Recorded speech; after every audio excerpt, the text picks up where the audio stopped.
السلام علیکم دوستو۔ عادت تو یہ ہے کہ افطاری کے بعد کئی ایک معاملات ہوتے ہیں، لیکن سحری کر لینے کے بعد نماز کی ادائیگی یا تھوڑا قرآن کریم کی تلاوت کے بعد سونے کو جی ہوتا ہے۔ لیکن ایک خبر نے سونے نہیں دیا۔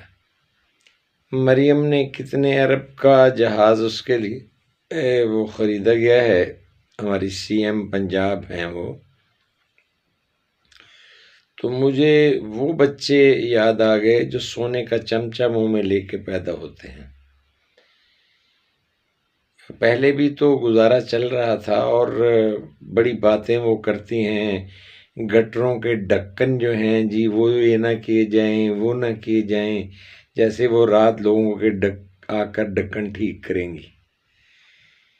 قوم کی معاشی، معاشرتی اور ان کی جو روزمرہ زندگی کے چھوٹے چھوٹے مسائل ہیں ان کو ایڈریس کرنے کی بجائے اس مرحلے پہ جب کہ پاکستان اپنے صوبائی عصبیتوں کے طے شدہ پروگرام کی زد میں ہے، وفاق کو دانستہ طور پر زچ کرنے کی کوشش کی جا رہی ہے، تو اس مرحلے پر مریم صاحبہ کا یہ قبال جو انہوں نے یقیناً ان کی ڈسکریشن، ان کی رائے، ان کا سب کچھ لیا گیا ہوگا، تو یہ غریب ملک جس کو جی یہ دیوالیہ ہو رہا ہے، IMF کے ہم مقروض ہیں، ہم کچھ کر نہیں سکتے، ہاں جی، لوگوں کے گھر میں چولہا جلنا ایک اللہ کا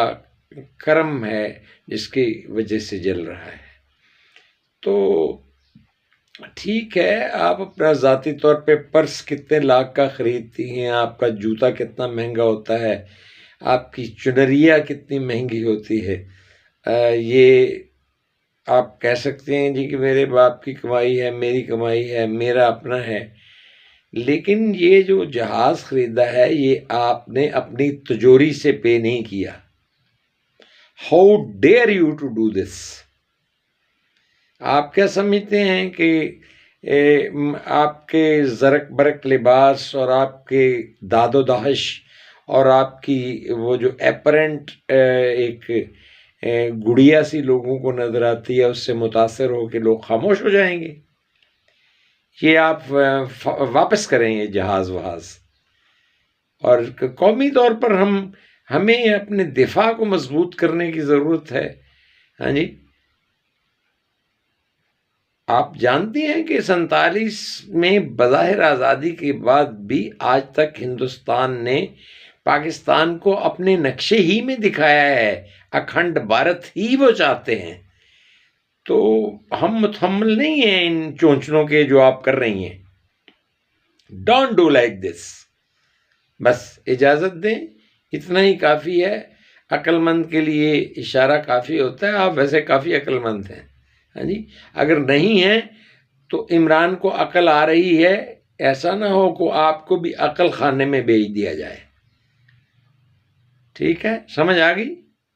ہاں، سمجھ آنی چاہیے۔ تو اجازت دیں، اللہ حافظ و ناصر۔